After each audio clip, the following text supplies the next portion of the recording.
Selamat pagi Bapak-bapak, Ibu-ibu, saudara-saudara yang kekasih dalam Tuhan Yesus. Selamat pagi juga adik yang kecil. Salam Indonesia! Dari Sabang sampai Merauke, dari Miangas sampai Pulau Rote. Selamat juga bagi sahabat-sahabat saya, di mana saja berada. Tuhan Yesus memberkati. Hari ini kita akan mendengarkan firman Allah yang terdapat di dalam Samuel, ya, dalam 1 Samuel 15. Temanya adalah orang yang berkenan kepada Allah. Orang yang berkenan kepada Allah. Itu orang yang berkenan itu berarti orang yang disukai Tuhan, yang disenangi Tuhan, dan orang yang disenangi Tuhan itu tentu adalah orang-orang yang menyenangkan juga hati Tuhan dengan hidup sebagaimana yang diharapkan oleh Tuhan. Oke, jadi orang yang berkenan kepada Allah adalah titik-titik. Titik-titiknya nanti diisi. Oke, kita baca dulu dalam 1 Samuel 15. Temanya di situ adalah Saul ditolak sebagai raja. Ayat 1 sampai dengan ayat yang ke-3. Demikian bunyi firman Allah. Berkatalah Samuel kepada Saul, aku telah diutus oleh Tuhan untuk mengurapi engkau menjadi raja atas Israel umatnya. Oleh sebab itu dengarkanlah bunyi firman Tuhan. Beginilah firman Tuhan semesta alam. Aku akan membalas apa yang dilakukan orang Amalek kepada orang Israel. Karena orang Amalek menghalang-halangi mereka ketika orang Israel pergi dari Mesir. Jadi pergilah sekarang, kalahkanlah orang Amalek, tumpaslah segala yang ada padanya, dan janganlah ada belas kasihan kepadanya. Bunuhlah semuanya, laki-laki maupun perempuan, anak-anak maupun anak-anak, yang menyusu, lembu maupun domba, unta maupun keledai. Ayat 9. Tetapi Saul dan rakyat itu menyelamatkan agak dan kambing domba dan lembu yang terbaik, dan tambun pula anak-anak domba dan segala yang berharga. Tidak mau mereka menumpasnya semuanya itu, tapi segala hewan yang tidak berharga dan yang buruk itulah yang ditumpas mereka. Kita lihat lagi di belakangnya di dalam 1 Samuel, masih ayat 14. Ayat 13 mulai. Ketika Samuel sampai kepada Saul, berkatalah Saul kepadanya, diberkatilah kiranya engkau oleh Tuhan, aku telah melaksanakan firman Tuhan. Haleluya. Sanggup masih mengatakan aku telah melaksanakan firman Tuhan. Kita ikut. Tetapi kata Samuel, kalau begitu apakah bunyi kambing domba yang sampai ke telingaku dan bunyi lembu-lembu yang kudengar itu? Jawab Saul, semuanya itu dibawa daripada orang-orang Amalek, sebab rakyat menyelamatkan kambing domba dan lembu yang terbaik dengan maksud untuk mempersembahkannya kepada Tuhan Allahmu, tetapi selebihnya telah kami tumpas. Lalu berkatalah Samuel kepada Saul, sudahlah, aku akan memberitakan kepadamu apa yang difirman Tuhan kepadaku tadi malam. Kata Saul kepadanya, katakanlah. Sesudah itu berkatalah Saul, bukankah engkau walaupun engkau kecil daripada pandangmu sendiri telah menjadi kepala atas suku-suku Israel, dan bukankah Tuhan yang telah mengurap engkau menjadi raja atas Israel? Lalu kemudian sesudah itu berkatalah Samuel, bukankah engkau walaupun engkau sudah. Ayat 18. Tetapi telah menyuruh engkau pergi dengan pesan, pergilah, tumpaslah orang-orang berdosa itu, yakni orang Amalek, berperanglah melawan mereka sampai engkau membinasakan mereka. Mengapa engkau tidak mendengar suara Tuhan? Mengapa engkau mengambil jarahan dan melakukan apa yang jahat di mata Tuhan? Lalu ayat selanjutnya dikatakan, ayat 23 dari ayat 22, tetapi jawab Samuel, apakah Tuhan itu berkenan kepada korban dan korban bakaran dan korban sembelihan, semua seperti kepada mendengarkan suara Tuhan. Sesungguhnya mendengar lebih baik daripada korban sembelihan, memperhatikan lebih baik daripada anak-anak lembu domba jantan. Sebab pendurhakaan adalah sama seperti dosa bertenung, dan kedegilan adalah sama seperti menyembah berhala dan terapi. Karena engkau telah menolak firman Tuhan, maka ia telah menolak engkau sebagai raja. Ayat ini sangat panjang, tetapi yang saya katakan hanya bisa satu, orang yang berkenan kepada Allah itu adalah orang yang taat.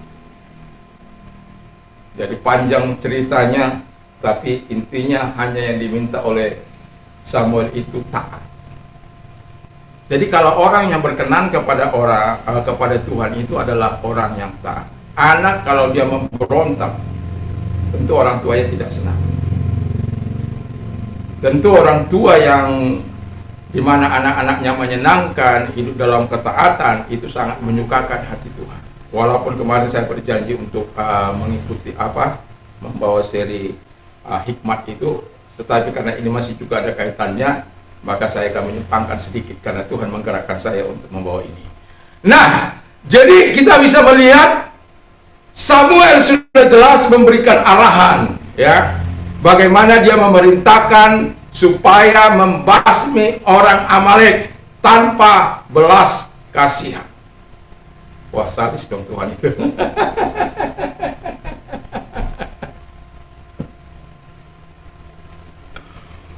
Memang dalam perjanjian baru, perjanjian lama itu seperti itu. Tetapi ingat, Tuhan tidak akan pernah melakukan hal yang jahat terhadap orang-orang yang tidak memulainya. Orang kini kalau Anda baca di ayat-ayat selanjutnya sebelum berperang, itu disuruh untuk keluar dari orang Amalek supaya mereka jangan dibunuh. Karena orang Amalek itu mengadakan penghadangan,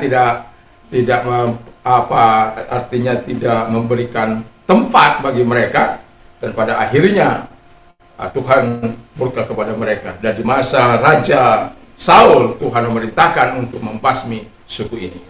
Nah, jadi kita bisa melihat Allah itu sangat suka dengan apa yang dikatakan taat.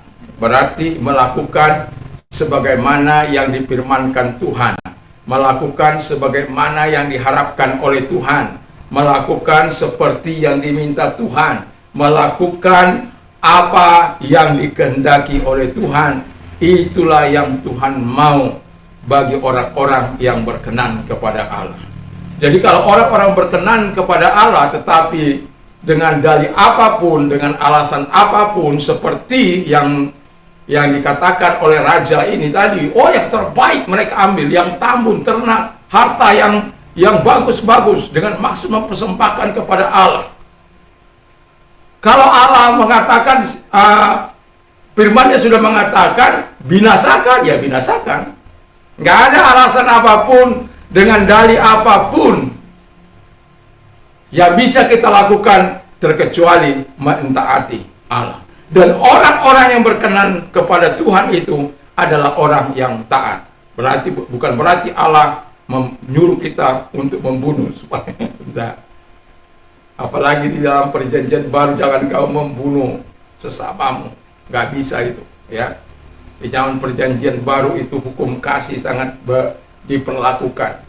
Mengasihi sesama, mengasihi keluarga, mengasihi anak-anak, mengasihi istri, mengasihi semua orang, bahkan mengasihi musuh kita sekalipun. Bukan membunuhnya.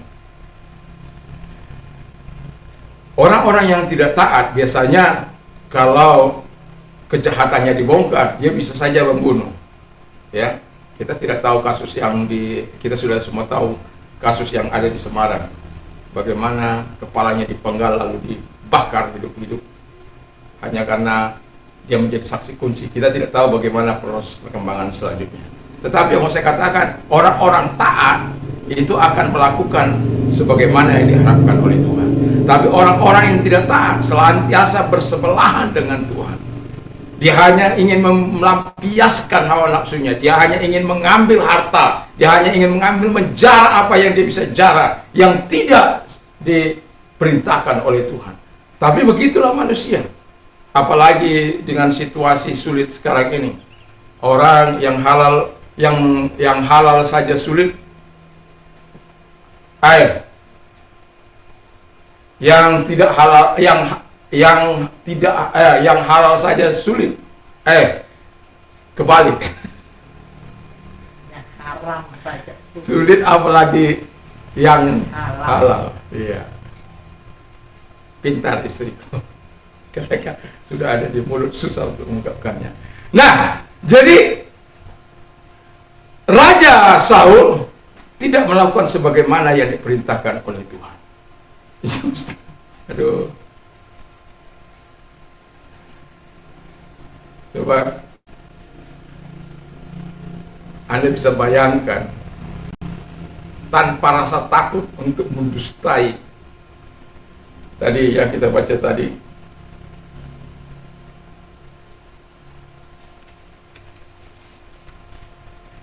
Ketika Samuel ayat 300, ketika Samuel sampai kepada Saul, berkatalah Saul kepadanya, diberkatilah kiranya engkau oleh Tuhan, aku telah melaksanakan firman Tuhan. Jadi dia berkata telah melaksanakan tanpa rasa takut, dia mengatakan itu. Sementara kalau orang yang berkenan kepada Tuhan itu, orang yang berkenan kepada Tuhan itu yang kedua adalah dia takut akan Tuhan. Takut akan Tuhan itu menghindarkan orang dari berbuat dosa. Takut akan Tuhan itu membuat orang tidak melakukan apa yang menyakiti Tuhan dan apa yang menyakiti sesama. Takut akan Tuhan itu berjalan dalam track, tidak menyimpang ke kiri atau ke kanan, tetapi berjalan lurus di hadapan Tuhan. Jadi kita bisa melihat bahwa Saul ini tidak melakukan apa yang berkenan di hadapan Tuhan. Coba Titi baca dulu dalam Mazmur 147 ayat 11.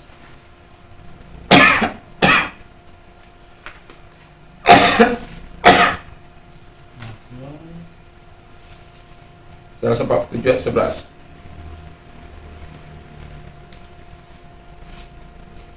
Mazmur 147 ayat 11. Tuhan senang kepada orang-orang yang takut akan Dia, kepada orang-orang yang berharap akan kasih setianya. Iya, Tuhan senang kepada orang-orang yang takut akan Dia, yang berharap kepada Dia.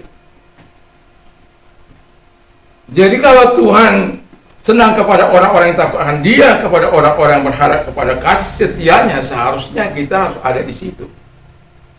Makanya Samuel mengingatkan Raja Saul bahwa dia bisa menjadi raja itu karena kasih setia Tuhan, karena kebaikan Tuhan, karena kemurahan Tuhan, karena kasih sayang Tuhan. Tapi air susu dibalas dengan air tuba. Itulah sering saya katakan, kita ini tidak bisa hidup sendiri. Kita bisa hidup ini karena telah menerima banyak kebaikan. Yang pertama dari orang tua kita. Kita telah menerima kebaikan yang sangat luar biasa daripada orang tua kita, terutama ibu yang melahirkan. Bayangkan aja kalau ibunya pas lagi orang pergi dipicit aja hidungnya. Innalillahi wa inna ilaihi raji'un. Atau bayangkan saja kalau ibunya nggak mau mengasih susu, ya, untuk daya tahan tubuh anaknya atau untuk pertumbuhan anaknya.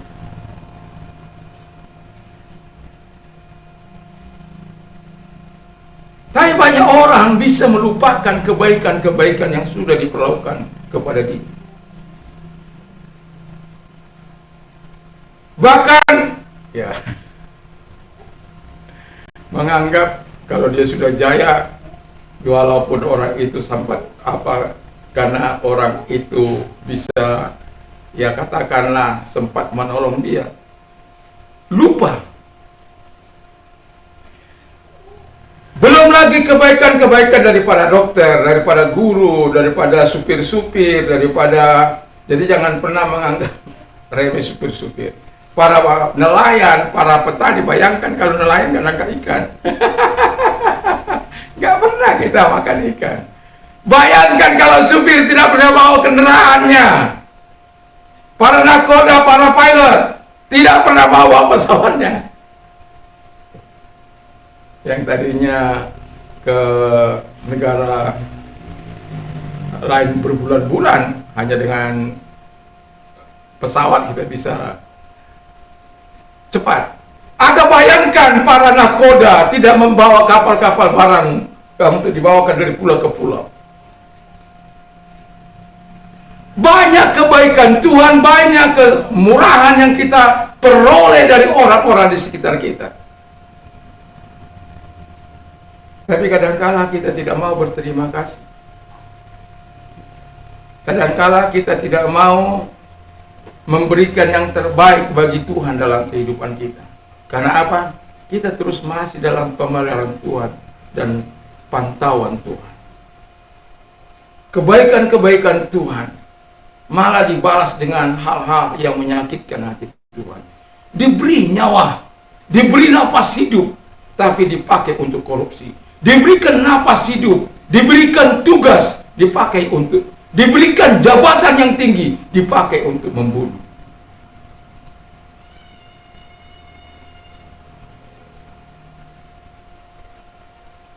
Kenapa? Tidak ada ketaatan yang pertama, tidak ada takut akan Tuhan. Jadi takut akan Tuhan akan berjalan seiring. Jadi orang yang berkenan kepada Tuhan itu adalah orang yang taat dan orang yang takut akan Tuhan. Takut akan Tuhan itu membuat orang terhindar dari dosa. Takut akan Tuhan itu membuat sumber kehidupan itu akan terus berlangsung dalam kehidupan kita. Coba baca titik dalam Amsal.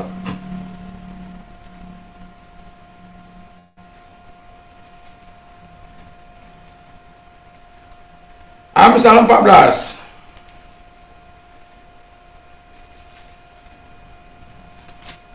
Mana kau pasal 14? Oh ini. Ayat 26, 27. Amsal 14 ayat 26 sampai 27. Dalam takut akan Tuhan ada ketentraman yang besar. Bahkan ada perlindungan bagi anak-anaknya. Takut akan Tuhan adalah sumber kehidupan, sehingga orang terhindar dari jalan maut. Ya, Alkitab katakan dengan jelas, takut akan Tuhan membuat orang mengalami ketenteraman yang besar. Mengapa engkau gelisah? Mengapa engkau tidak damai? Kata Yesaya, karena dosa bercokol dalam hatimu. Jadi kalau kita mau tentram, buang itu dosa. Masuk, terima Yesus dalam hidupmu. Enggak, ketenteraman akan datang. Dan Tuhan akan memberikan takut akan Tuhan itu. Bukankah ketika 10 perintah Allah itu diberikan kepada Musa, melalui Musa, dan tujuannya jelas, supaya takut akan Tuhan ada padamu, dengan demikian engkau terhindar dari berbuat dosa. Karena orang Israel sudah nggak berani lagi menghadap tabut kemuliaan itu, gunung yang penuh dengan kemuliaan itu. Tapi Musa masuk. Musa katakan dengan jelas bahwa dia datang untuk kita supaya takut akan Tuhan. Dia memberikan itu perintah supaya takut akan Tuhan ada dalam hidup kita, supaya kita sebenarnya terhindar dari berbuat dosa. Nah, takut akan Tuhan dikatakan ada ketenteraman, ada perlindungan. Jadi kita orang-orang percaya yang hidup dalam takut akan Tuhan, bukan berarti kita sembarangan hidup, tidak. Tetapi ada perlindungan yang jelas. Ada mungkin dari dunia orang lain yang dikirimkan kepada kita yang membuat kita bisa, mungkin mereka anggap bisa diguna-gunai atau apa. Tapi jelas kata firman Allah, ada perlindungan, ada pagar yang disediakan Tuhan bagi kita. Yang tidak kasat mata, yang tidak kelihatan oleh mata kita. Itu telah terbukti dalam percakapan antara Allah dan setan. Bayangkan setan tidak bisa menembus dia. Ya sih, semua kau apai, kau pagari dia dengan kasih, kau beri dia yang terbaik, kau berikan, kau berkati ini dan itu. Semua kau beri, semua. Ya. Ya, tentulah dia setia sama engkau. Coba kau ambil. Ya, ambillah semua hartanya, anaknya. tapi tetap dia setia. Lagi mau dijamah, boleh kamu jamah dia, tarik pagarnya itu, tapi ya, sayangkan nyawanya. Setan bisa mengambil nyawa manusia yang mau menyerahkan diri kepada dia. Ya, akhirnya tempatnya di neraka sana. Tapi bagi orang percaya, mau setan mau paksa bagaimana, nggak akan bisa. Karena apa? Ada Tuhan yang menjaga kita. Yaitu memiliki takut akan Tuhan dalam kehidupan kita sebagai orang yang berkenan kepada Allah. Orang yang berkenan itu kan orang yang menyenangkan hati Allah, orang yang menyukakan hati Allah. Dengan jalan bagaimana? Ya taat. Dengan jalan bagaimana? Ya takut akan Tuhan.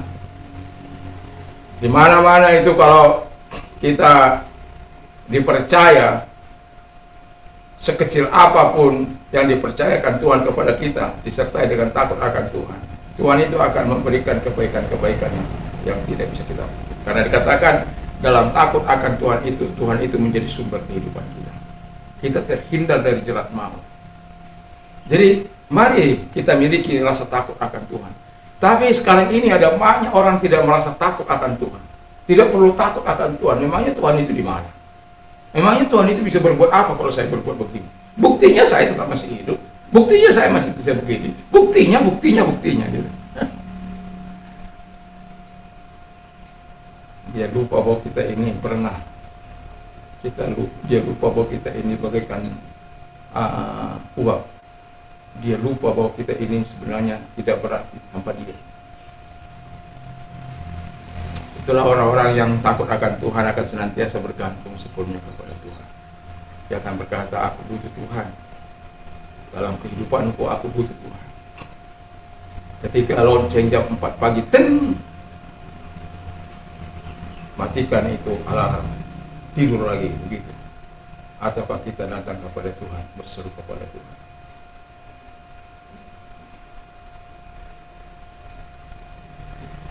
Lebih baik kita berseru kepada Tuhan. Jam 4:30 lewat, ada cucian, dicuci. Jam 5 bergabung kembali dengan sahabat-sahabat doa.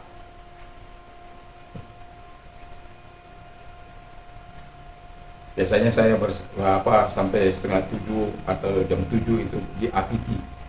Tapi kadang-kala karena kegiatan yang tidak bisa diapa, tadi hanya saya masuk ke APT, lalu kemudian karena udah mau beres-beres, akhirnya gak selesai. Jadi karena bagaimanapun kita nggak bisa dengan kekuatan kita, nggak bisa. Orang yang berkenan kepada Allah itu akan senantiasa bergantung sepenuhnya kepada kekuatan Tuhan. Tidak ada kekuatan kita untuk kita bisa hidup suci, hidup benar, hidup bisa melakukan kehendak Tuhan. Nggak ada itu. Tanpa pertolongan Tuhan.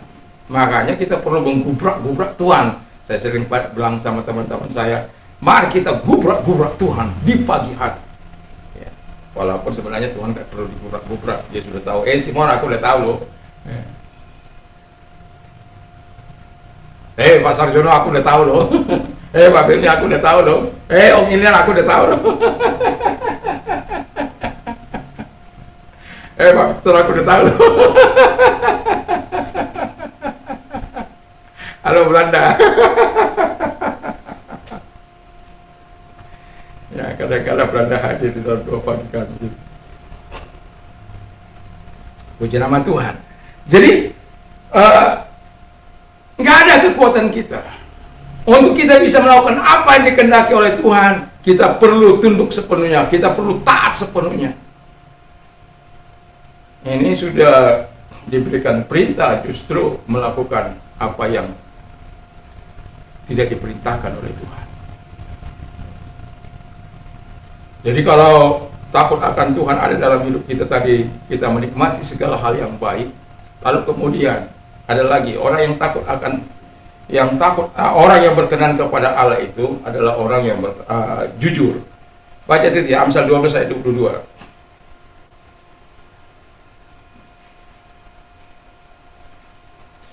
Amin ya, amin. Mustaqim, lurus ya. Jadi orang yang jujur. Nah, saudara, Makanya dibilang amanah. 12:22. Amsal 12 ayat 22. Orang yang dusta bibirnya adalah kekejian bagi Tuhan, tetapi orang yang berlaku setia dikenangnya. Orang yang dusta bibirnya adalah kekejian bagi Tuhan, tapi orang berlaku setia dikenannya. Jadi kita bisa melihat Tuhan tidak menyukai orang yang tidak jujur. Tuhan itu suka kepada orang yang jujur. Percayalah, ketika kita hidup dalam kejujuran, Allah akan melakukan yang terbaik bagi kita. Kadangkala kita dipaksa untuk melawan orang, dipaksa untuk mengatakan apa yang seharusnya kita katakan. Tapi tetaplah, dengan segala berbagai risiko yang kita hadapi, tetaplah harus mengatakan ya di atas ya. Tetaplah harus mengatakan kejujuran itu. Banyak orang rela berdusta, dibayar, rela berdusta. Dia pikir akan bisa, Allah itu kan penuh rahmat, penuh belas kasihan. Berdusta gak apa-apa, nanti minta ampun lagi. Seperti sahabat saya, oh Pak, hari ini kita Pak Pendeta boleh berbuat dosa, besok kita minta ampun. Saya bilang, kalau pas Anda bisa minta ampun itu, nyawa Anda tidak diambil. Karena ada orang punya moto begitu, hari ini kita berbuat dosa, besok kita minta ampun. Kalau pas besoknya tidak bisa minta ampun, bagaimana? Neraka lah bagiannya. Nah, jadi kalau kita seperti si Saul ini, sudah jelas-jelas dia melanggar, tapi dengan masih pongannya tanpa takut, dia berkata apa yang ya, bahwa dia tidak merasa melawan Tuhan, tidak merasa ya benar apa yang dilakukan, dia merasa jujur apa yang dilakukannya itu. Padahal Tuhan sudah katakan dengan jelas.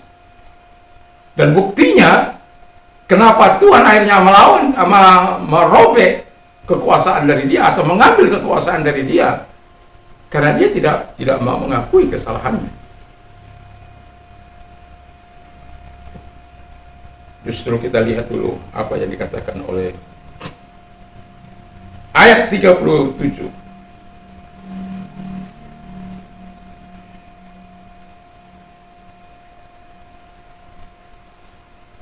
Ketika Samuel, ayat 27, sorry. Ketika Samuel berpaling hendak pergi, maka Saul memegang punca jubah Samuel tapi terkoyak. Kemudian berkatalah Samuel kepadanya, Tuhan telah mengoyakkan daripadamu jabatan raja atas Israel pada hari ini, dan telah memberikan kepada orang lain yang lebih baik daripadamu.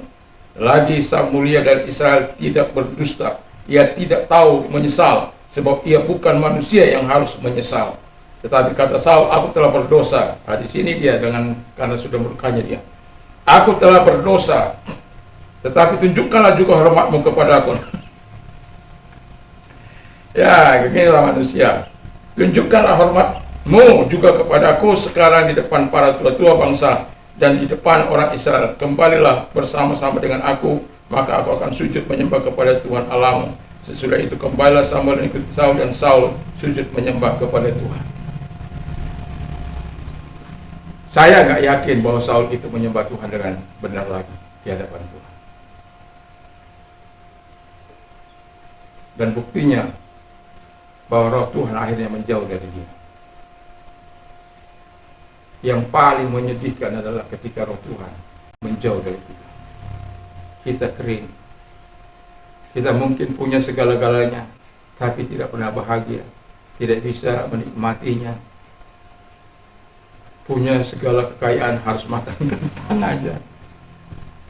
Mau makan apa, encok apa.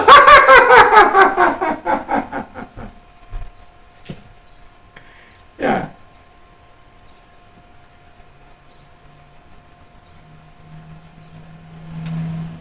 Jadi kalau kita sebagai orang percaya, mari kita melakukan yang terbaik dalam kehidupan kita. Yang pertama, kalau kita menjadi orang yang berkenan kepada Tuhan, inilah yang harus kita miliki. Taat terhadap apa yang difirmankan Tuhan. taat. Itu penting.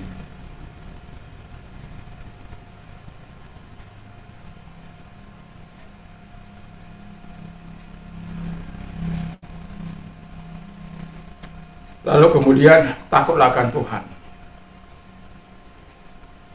Lalu kemudian hiduplah jujur di hadapan Tuhan. Jangan seperti seperti Saul ini. Oh ya, aku udah basmi semua, udah aku ini nih. Lalu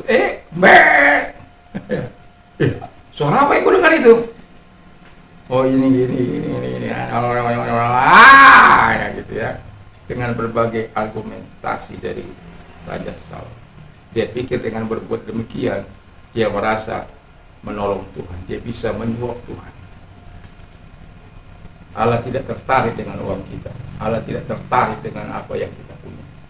Allah tertarik dengan apa yang kita harus miliki dalam hidup ini. Ketaatan kepada Dia, takut akan Tuhan, hidup dalam kejujuran.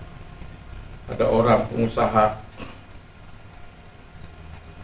ketika saya masih muda, saya berkata kepadanya, "Oh, harus jujur dalam membuat pajak, harus jujur dalam ini gitu ya." Dia bilang,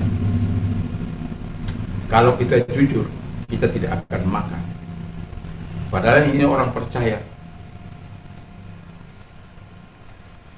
Kalau kita jujur, kita tidak makan. Terus saya bilang, saya masih tetap makan, saya masih tetap dipelihara oleh Tuhan.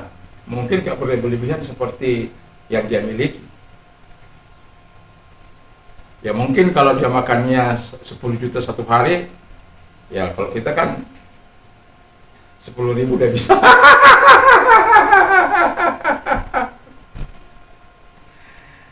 Tapi saya bilang, dalam contoh dalam Alkitab bagaimana itu tidak akan pernah saya lupakan pembicaraan saya dengan dia. Karena saya mau mengatakan bagaimana orang jujur itu. Walaupun Yakub pernah tidak jujur. Itu sebabnya ketika dia tidak jujur, memang dia sudah bertobat, tapi buah dari ketidakjujurannya dia harus petik dulu. Konsekuensi dari ketidakjujurannya harus dia petik dulu. Dia harus dibohongi oleh sama dulu sebelum calon mertuanya, lalu setelah jadi mertuanya juga dia tuh tadi bohongi. 10-an kali dia ditipu, padahal dia hanya masalah berkat kesulungan, terus masalah hanya 2 kali. Bayangkan saja itu bertubi-tubinya, 2 balas 10.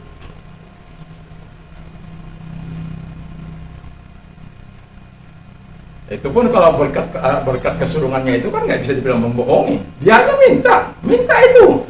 Dia karena kelaparannya Esau, dia bilang, berikan dulu hak kesulungan kepadaku. Esau menganggap remeh juga dengan hak kesulungannya. Yang jelas-jelas waktu menipu itu, waktu ditanya oleh bapaknya, Esau kau iya, ayo.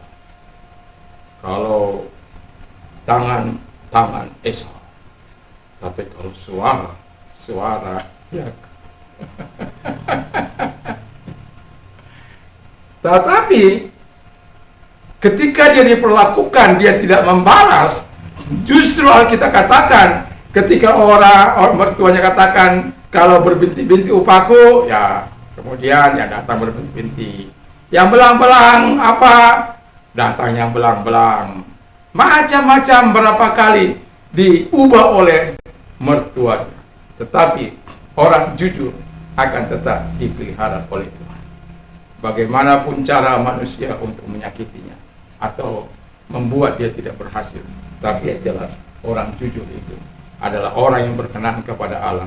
Kalau dia berkenan kepada Allah, maka pastikan Allah akan menjadi pembela kita. Dan tidak akan mungkin Allah membiarkan kita. Tidak akan mungkin itu. Tidak akan mungkin. Selama kita adalah orang-orang yang berkenan kepada Tuhan, orang yang menyukakan hati Tuhan, orang yang menyenangkan hati Tuhan, orang yang boleh katakan mencintai Tuhan, orang yang mengasihi Tuhan, sama seperti Yesus. Inilah anak yang aku kasih, kepadanya lah aku berkenan. Yesus waktu di bumi. Sebenarnya kita dalam hidup ini mencari perkenan Allah itu sudah cukup bagi kita untuk mengalami kebaikan dan kemurahan Tuhan. Tapi banyak orang tidak mau mencari perkenanan itu. Bagaimana kita mau mencari perkenanan Tuhan itu? Yaitu hidup dalam ketaatan, hidup tidak takut akan Tuhan, hidup takut akan Tuhan, hidup dalam ketaatan, lalu hidup dalam kejujuran. Dan yang terakhir, baca titik. Amsal 11 ayat 20.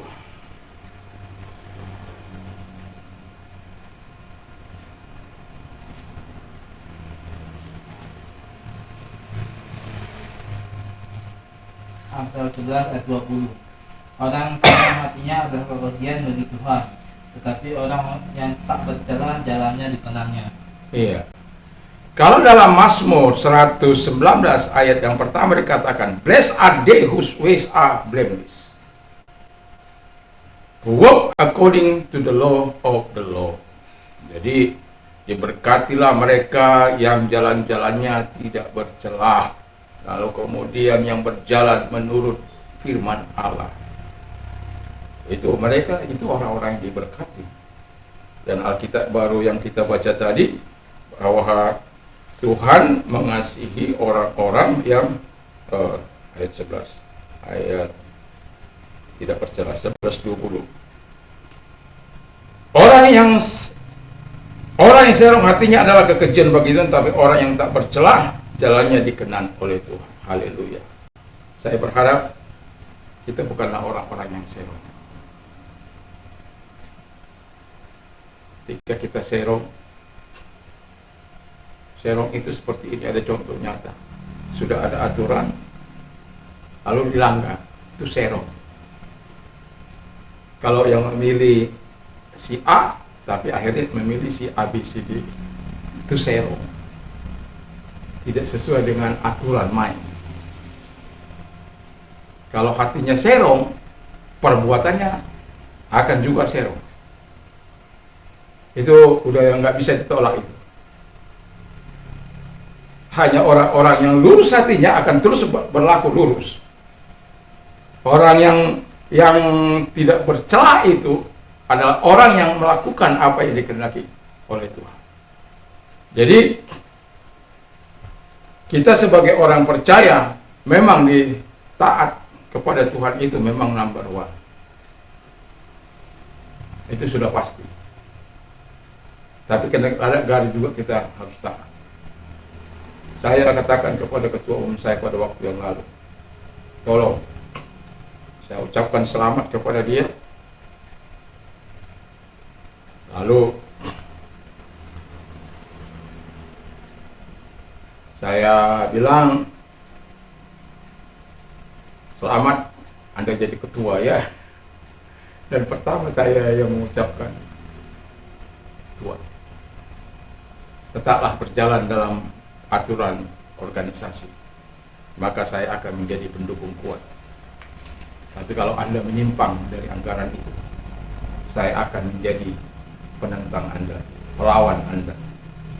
Tolong jangan jadikan saya pemberontak. Karena saya tidak bisa mendukung orang. Saya ini bukan orang yang munafik gitu loh. Saya tidak bisa menjadi hidup, oh ya gitu. Tidak bisa. Kalau A, ya B, itu saya. Jadi kalau dia tidak berkenan, ya saya bilang kalau saya tidak sesuai dengan lawan saya. Kenapa? Saya ingin mengatakan bahwa kalau kita benar, nggak perlu takut. Tapi kalau diingatkan balik, itu yang baik, yang bagus, itu yang benar. Bukan berargumentasi ini dan itu. Yang pada akhirnya mengkamiri semuanya, merusak. Itu sebabnya kenapa saya lari kepada hal yang berkenan kepada Tuhan ini. Supaya semuanya kita berkenan di hadapan Allah. Tidak ada satupun yang tidak berkenan kepada Allah. Tapi kalau saya disuruh untuk memilih, saya akan memilih untuk berkenan di hadapan Allah. Saya tidak pernah bisa untuk hidup munafik. Saya tidak bisa untuk hidup bersandiwara atau bersandirawan. Tidak bisa. Saya hanya bisa hidup, ya itu dibilang, itu dilaksanakan. Tapi kalau untuk Tuhan, ya untuk Tuhan, saya katakan, saya tidak siap melawan itu. Udah pasti itu. Saya akan melakukan apa yang dikatakan dengan apa yang dikehendaki oleh Tuhan. Saya akan lakukan tatanan yang dikatakan oleh firman Allah. Jadi sebagai manusia, mari kita mencari hal yang berkenan kepada Tuhan. Supaya apa? Selamat. Pagi-pagi kami berteriak kepada Tuhan supaya api doa itu boleh menyala. Karena ketika api doa itu menyala di hati seorang, dia akan membakar setiap sampah-sampah dosa. Sampah-sampah ketidakbenaran. Sampah-sampah yang berbau kebejatan, moral, dan hal-hal yang menjauhkan kita dari Tuhan. Dia akan murnikan hati kita, dia akan murnikan pikiran kita, dia akan murnikan kehendak kita, dia akan murnikan roh kita. Supaya apa? Kita bisa berkenan di hadapan Tuhan. Makanya kami selalu antusias untuk mengatakan doa. Karena kita tidak bisa, apalagi gereja. Kalau kita melihat perjalanan gereja, tidak akan pernah terlepas dari doa. Bagaimanapun situasi yang sulit dan bagaimanapun situasi penganiayaan, doa harus menjadi bagian orang percaya. Tidak peduli apapun situasi Anda, doa. Karena dengan demikian kita bisa merasakan hadirat Allah, kita bisa merasakan perkenanan Allah dalam hidup kita. Kita bisa merasakan dukungan Tuhan dalam kehidupan kita. Nah, kalau kita mencari hal-hal yang berkenan kepada Allah, melakukan apa-apa yang berkenan kepada Allah, tentu Tuhan akan memberkati apa yang kita kerjakan. Dalam kehidupan ini, Tuhan akan melakukan pembelaan yang serius dalam kehidupan kita. Dan tidak perlu takut. Ketika Anda berkenan, cek dalam hidup Anda. Apakah aku taat kepada Tuhan? Makanya orang yang berkenan kepada Allah. Apakah aku takut akan Tuhan? Kalau akan Tuhan, takut akan Tuhan itu masih mau menyakiti orang, itu enggak takut akan Tuhan itu. Enggak takut akan Tuhan. Kalau sudah dibilang enggak bisa, itu enggak takut akan Tuhan itu. Nah, itu seperti Saul itu. Ya sudah dibilangi salah, enggak mau ngaku kesalahannya. Sampai sudah dibilang aku robek, karena dia pegang puncanya jubahnya Saul karena kemarahan. Masih cari hormat. Ya gitu, orang-orang yang apa itu, ya cari hormat saja. Saya sering bilang sama teman-teman saya, mari kita mencari hormat dari Tuhan dan kuasa dari Tuhan. Jabatan ini hanya paling lama 5 atau 10 tahun. Tapi ketika kita dipercayakan untuk itu, lakukan yang terbaik. Lakukan untuk hormat kemuliaan Tuhan. Lakukan untuk saling merangkul satu dengan yang. Lakukan dengan hal yang baik dan benar di mata Tuhan. Bukan malah menjauhkan satu dengan yang lain. Bukan justru menyakiti satu dengan yang lain. Seperti, aku kan raja, aku kan Tuhan di organisasi ini. Kalau sudah itu, sama itu. Aku kan raja! Aku kan Tuhan di masyarakat Israel. Janganlah. Yang baik kita tiru, yang tidak baik kita buang. Alkitab katakan, pegang erat-erat apa yang baik, yang jahat itu dibuang, yang sia-sia itu dibuang, yang menjauhkan kita dari persekutuan yang baik dibuang. Nah, mari kita hidup dalam kehendak Allah. Ketika kita hidup dalam ketaatan, saya yakin dan percaya yang kita lakukan apalah yang diperintahkan oleh Tuhan. Saya menghafal ayat 1 dalam Mazmur 119 ayat yang ke 63-nya berkata begini. I am a friend to who fear God. Aku adalah sahabat bagi orang-orang yang takut akan Tuhan. I am a friend to who follow your precept. Aku adalah sahabat kepada mereka-mereka yang mengikuti your precept, ajaran-ajaran.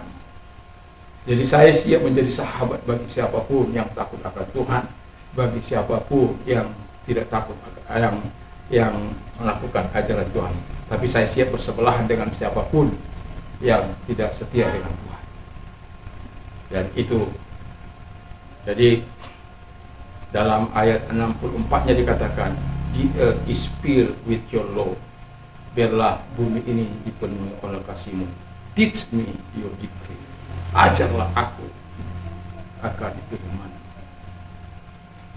57 dikatakan, ini, you are my portion, O Lord. Engkau adalah bagianku, Tuhan. Haleluya. I will obey, I have promised to obey your word. Aku telah berikhtiar, aku telah berjanji untuk hidup dalam ketaatan terhadap firman. 60-nya katakan begini, I will hasten, not delay. Aku akan terburu-buru dan tidak menunda-nunda. I will obey your command. Aku akan taat terhadap perintah-perintah. Pentingnya firman Allah ada dalam hidup kita, karena firman itu adalah kekuatan kita. Iman timbul dari pendengaran firman Allah. Tidak habis-habisnya saya menghafalkan firman Allah. Tidak. Dan di ayat bagian masih 57, karena ini masih goncang-goncang mengingatnya. Tapi ada kata begini, I have considered your ways. I have considered my ways. Aku telah merenungkan jalan-jalanku. Ini penting kita lakukan, untuk merenungkan jalan-jalan kita, tindakan-tindakan kita, perbuatan-perbuatan kita, sifat-sifat kita, untuk terus kita merenungkan sesuatu kepada Tuhan. Lalu kemudian ayat bagian selanjutnya dikatakan begini, 57, 58, 59, ini berarti 59-nya. Jadi 59-nya. Jadi dikatakan, I have turned my step to your statute. Jadi sudah mempertimbangkan jalan-jalan kita ini, oh ya, ini salah, ini nggak berkenan ini kepada Tuhan, ini nggak menyukakan hati Tuhan, ini nggak menyukakan hati teman-teman saya juga, ini tindakan saya ini udah salah. Lebih baik kita minta maaf. Karena selanjutnya setelah itu dia renungkan, aku telah membalikkan langkahku untuk menuju kepada hukum-hukum. Haleluya.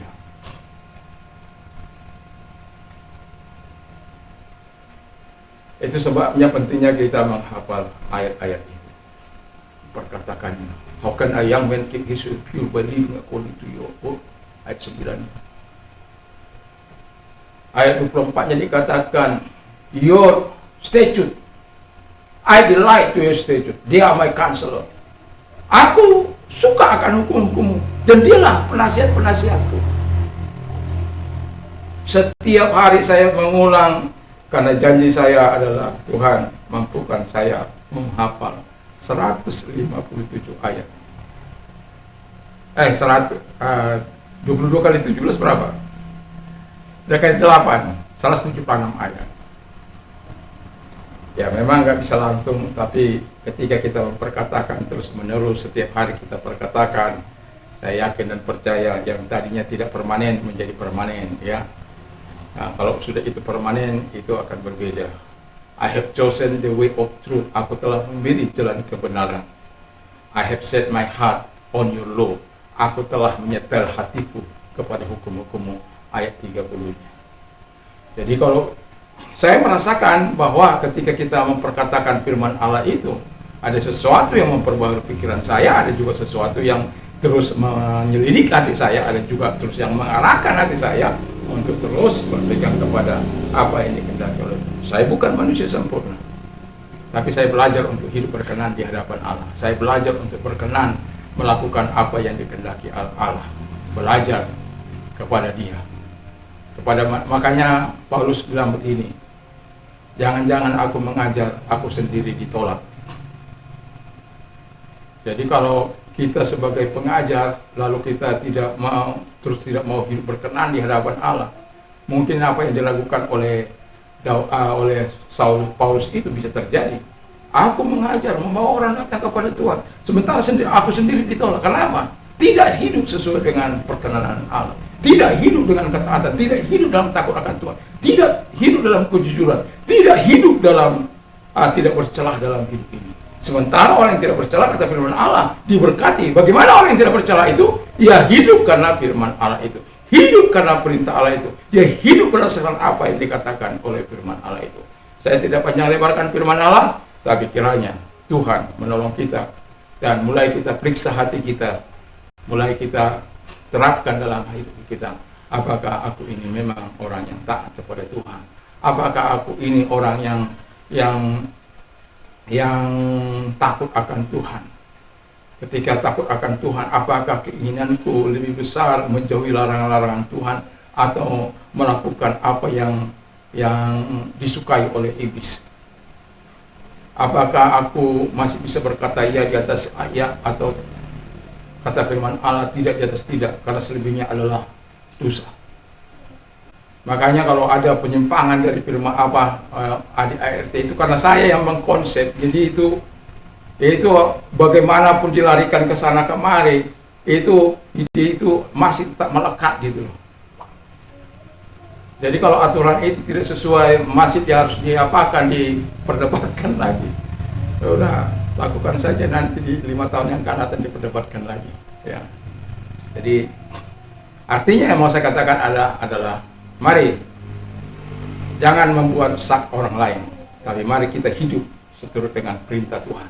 Kalau kita hidup seturut dengan perintah Allah, saya yakin dan percaya Allah yang maha dahsyat itu yang akan membela kita. Allah yang maha dahsyat itu yang akan membuktikan bahwa Dia bersama dengan kita. Dan kalau Dia bersama dengan kita, everything is okay. Di tengah situasi yang apapun yang sedang kita alami, Tuhan menjadi kekuatan kita. Selalu hidup berkenan di hadapan Allah, dan Tuhan akan berbicara dalam hidup. Salam Indonesia, salam Nusantara, salam bagi kita semua. Saya bilang kita bangkit berdiri.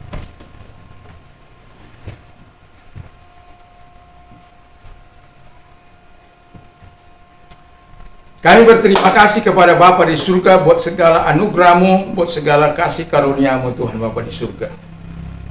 Kalau kemarin bagaimana berkat bagi orang minggu kemarin, bagaimana kami memiliki berkat dari berkat firman Allah, dari hikmat itu bagi orang-orang yang percaya kepada Tuhan, dengan melakukan dengan setia apa yang harus kami lakukan Bapa di surga dalam hidup kami, dan melakukan kasih dan kebaikan, dan melakukan ajaran Tuhan, percaya kepada Tuhan.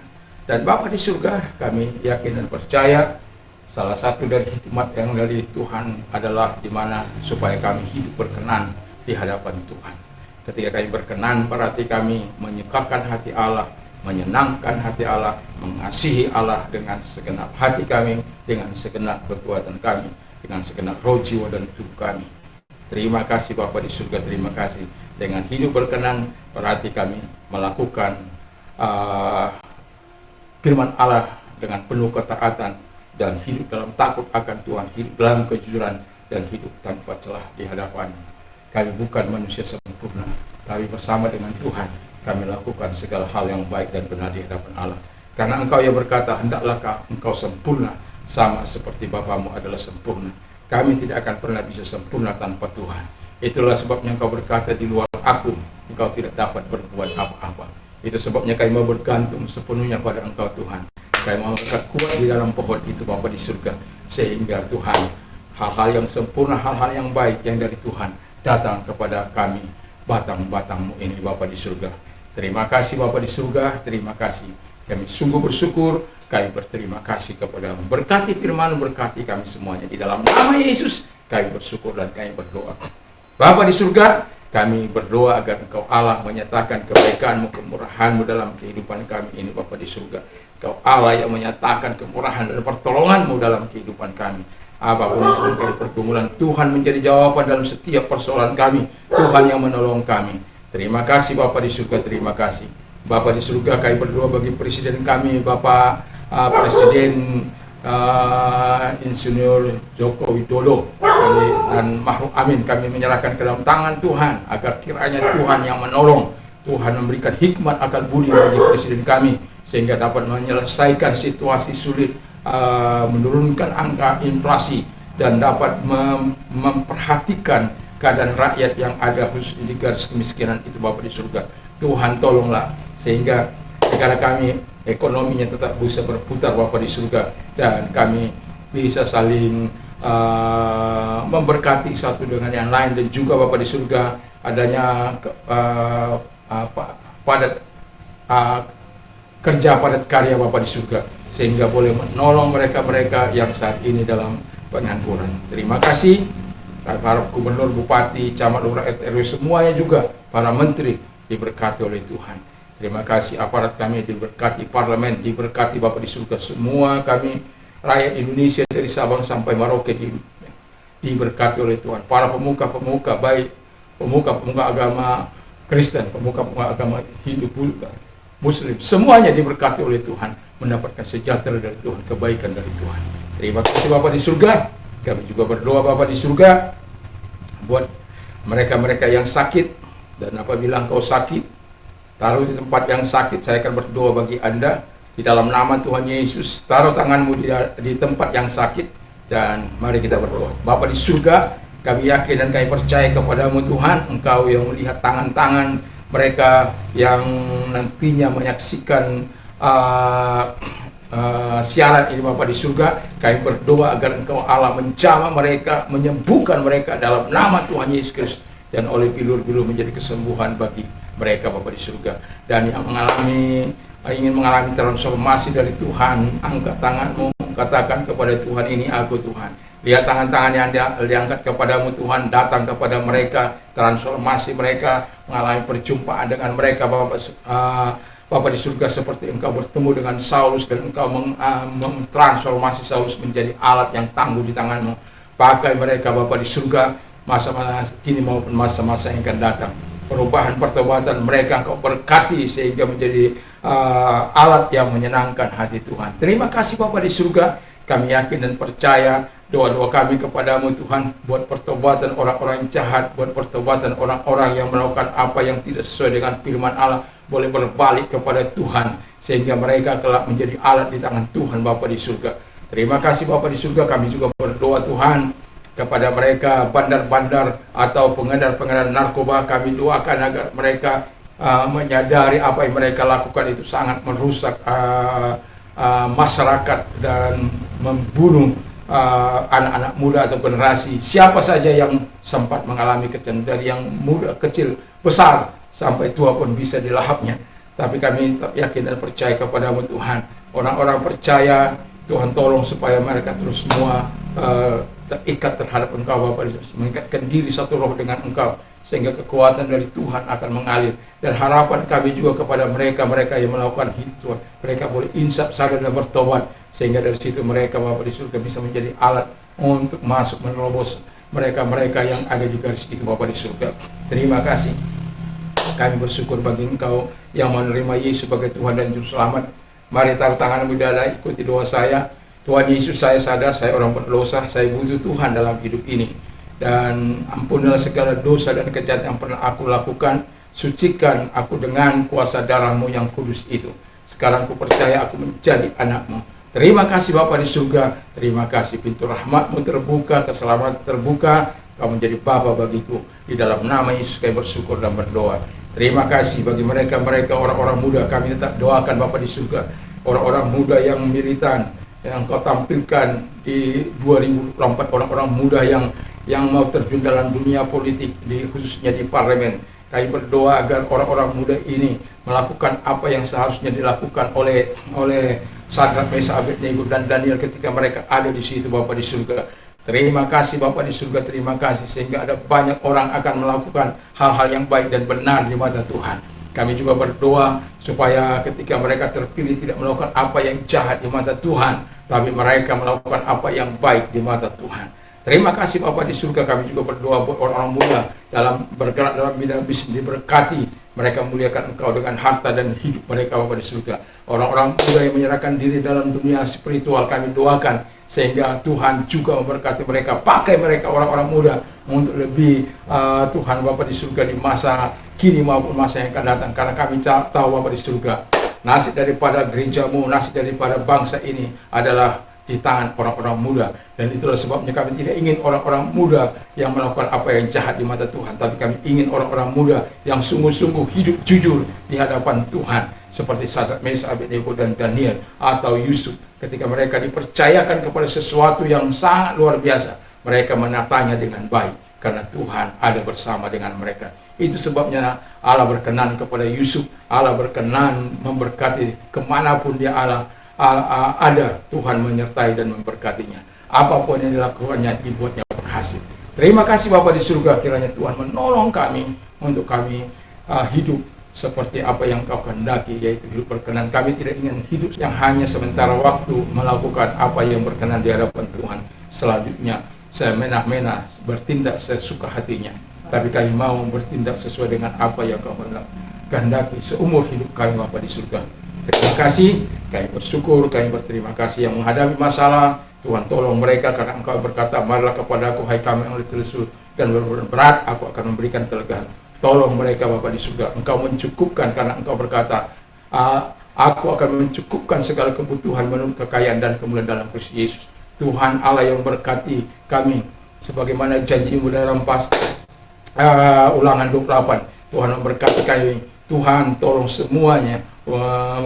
Pasal 11 Bapa di surga juga mengatakan, Ulangan dari pasal 11 juga demikian. Terima kasih, kami percaya pada janji-Mu, kami percaya apa yang Kau katakan, dan biarkanlah itu menjadi rema dalam setiap kehidupan kami, orang-orang percaya yang mengasihi Engkau. Di dalam nama Tuhan Yesus, sekali lagi, biarlah kami orang-orang yang berkenan kepada Allah, dengan jalan taat kepada Tuhan, takut akan Tuhan, jujur, dan hidup tidak bercelah di hadapan Bapa di surga. Dalam nama Yesus kami bersyukur dan berdoa. Sekarang pulanglah dengan membawa damai sejahtera daripada Tuhan Yesus Kristus, kecintaan Bapa dalam surga, persekutuan kuasa Roh Kudus menyertai mulai saat ini sampai maranatha dalam nama Yesus. Amin. Tuhan Yesus memberkati.